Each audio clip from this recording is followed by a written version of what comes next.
Nam lên hàng tiếp vào nhanh nha. Ôi ôi. Chúng phải xình rồi. Cái hàng khủng nha. Trời ơi. Đó mà khá to ấy. Wow. Ugo nha anh em. Đừng rách kìa. Anh em đang rách.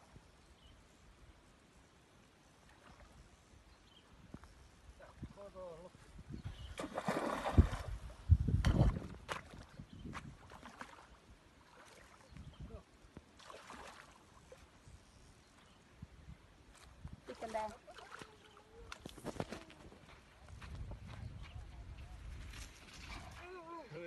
Hai con như nhau luôn. Kinh khủng chưa?